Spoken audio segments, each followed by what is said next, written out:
मुख्यमंत्री आणि उपमुख्यमंत्री यांच्या उपस्थितीमध्ये आज हिंजवडीच्या समस्यांच्या संदर्भात आज बैठक जी आहे ती विधिमंडळात पार पडली। आमदार महेश लांडगे आणि शंकर जगताप यांच्या नेतृत्वात हे सर्व PMRDA परिसरामधले जे नागरिक आहेत ते आलेले होते।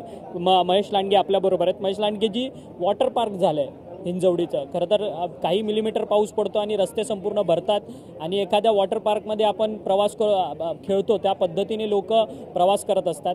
ही समस्या कधीपर्यंत दूर होणार आणि त्या सगळ्या संदर्भातची काही नियमावली आजच्या बैठकीमध्ये मुख्यमंत्र्यांच्या उपस्थितीत झाली। हे जे प्रॉब्लेम जे होते आता तिथं होतं त्याच्या समस्या आहेत होत्या, त्याच्या मागचं कारण आज म्हणजे सगळ्यांसमोर आलं पाहिजे की याच्यामध्ये वेगवेगळ्या अथॉरिटी काम करत होत्या। PMRD, PCMC, MIDC, PMC अशा वेगवेगळ्या अथॉरिटी काम करतात। त्यामुळं कामाची कम्युनिकेट व्यवस्थित होत नव्हतं, म्हणजे ते त्याच्यावरचं उत्तर म्हणजे मार्ग काढण्यासाठी कम्युनिकेशन व्यवस्थित होतं। त्यामुळं आत्ता काय केलं आहे, आदरणीय मुख्यमंत्र्यांनी स्वतः यामध्ये पूर्णपणे लक्ष आदरणीय डिव्हिजनल कमिशनर देतील आणि या सगळ्यांचं कंट्रोल एकाच ठिकाणी राहील आणि त्या सगळ्या एकाच ठिकाणी तक्रार येऊन त्याच्यावर मार्ग सुद्धा आदरणीय पुलकुंडवर साहेब करतात। परंतु खूप मोठ्या प्रमाणात लोक या ठिकाणी कामाला येतात। राजीव गांधी IT पार्क असेल, आजूबाजूला अनेक IT ऑफिसेस आहेत, हजारोंच्या लाखोंच्या संख्येने ही लोक आहेत। परंतु या सगळ्या बोजवारा जो उडाला आहे प्रशासनाचा, त्याला जबाबदार कोण आहे? कारण की ज्या पद्धतीने रस्त्यावरती खड्डे आहेत, पाणी भरतात आहेत, नाले सफाई नाही, या सगळ्याला जबाबदार कोण आहे आजच्या जबाबदार कोण आहे बघा। हा आम्ही जे सगळेजण झालं ना, उत्तर त्यातनं निघालं पाहिजे, काहीतरी मार्ग निघाला पाहिजे।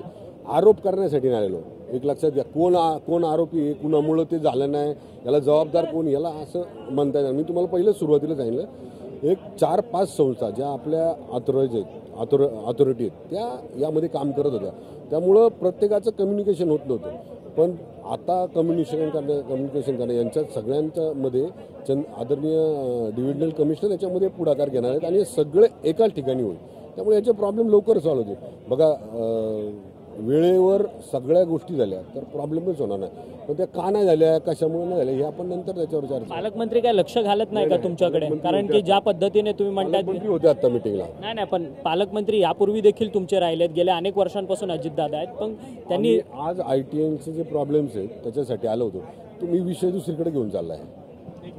शंकर जगताप आपल्याबरोबर आहे। शंकर जगतापजी, ते म्हणतात की विषय दुसरीकडे घेऊन चालला आहे, पण ज्या पद्धतीने या सगळ्या हिंजवडी परिसरातल्या लोकांचा प्रश्न आहे की आम्हाला सफर करून कामावरती जावं लागतं, थोडा पाऊस पडला मिलीमीटरचा झाला तरी रस्ते जलमय होतात, यावरती आजच्या बैठकीत ठोस निर्णय झाला आहे का? कधीपर्यंत खड्डे बुजवतील, कधीपर्यंत बांधकामं तोडून दुसऱ्या पद्धतीचे रस्ते वगैरे तयार होतील म्हणून? खड्डे आणि वॉटर लॉगिंगच्या विषयी माननीय मुख्यमंत्री साहेबांनी PMRDA कमिशनरांना आदेश दिलेले आहेत। 30 दिवसामध्ये सगळे खड्डे भरून घ्यायचे आहेत। आणि दुसरं जे वॉटर लॉगिंग होत आहे की जिथे जिथे नाले बंद झालेले होते, नैसर्गिक नाले बंद झालेले होते, काही ठिकाणी चोक झाले होते, ते पण सगळे 30 दिवसाच्या आतमध्ये करण्याचे आदेश मुख्यमंत्री साहेबांनी दिलेले आहेत। परंतु ज्या ठिकाणी अनधिकृत बांधकामं आहेत, ज्याच्या नाल्यावरती समजा, नाल्यांच्या आजूबाजूला समजा, ज्याच्यामुळे ही सगळी वॉटर लॉगिंग होते, ते सगळे आता काढले जाणार का? त्या पद्धतीचे निर्देश माननीय मुख्यमंत्री साहेबांनी दिलेले आहेत। पालकमंत्र्यांच्या संदर्भात एक प्रश्न आहे, पालकमंत्री खरं तर पिंपरी चिंचवडकडे लक्ष देतात का? कारण की ज्या पद्धतीने हा सगळा वॉटर लॉगिंग संपूर्ण होतं आहे, काही मिलीमीटर पाऊस पडल्यावरती, आणि ही पहिल्यांदा नाही तर अनेक वेळा ही अशी परिस्थिती घडली नाही, स्वतः ते लक्ष घालतात, म्हणून तर ते आजच्या बैठकीला ते पण उपस्थित होते। धन्यवाद, तुम्ही आमच्याशी बातचीत केली। दोन्ही आमदार होते, शंकर जगताप आणि महेश लांडगे। त्यांचं असं म्हणणं आहे की उपमुख्यमंत्री अजित पवार जे पुण्याचे पालकमंत्री आहेत ते हिंजवडी परिसरामध्ये खास करून लक्ष घालतात। आज मुख्यमंत्र्यांच्या उपस्थितीमध्ये हिंजवडीच्या सगळ्या कर्मचाऱ्यांची आणि दोन्ही आमदारांची बैठक झाली। या बैठकीमध्ये जे काही वॉटर लॉगिंग होण्याच्या संदर्भातले जे काही उपाय आहेत ते उपाय देखील या कर्मचाऱ्यांनी शोधून काढलेले आहेत आणि त्या उपायांची अंमलबजावणी करण्यात यावी असे निर्देश जे आहेत ते मुख्यमंत्र्यांनी आजच्या बैठकीत दिलेत, अशी माहिती जी आहे या दोन्ही आमदारांनी आपल्याशी बोलताना व्यक्त केली। व्हिडिओ जर्नलिस्ट सिद्धेश नाईकसह अक्षय मंकणे, TVN मराठी, मुंबई।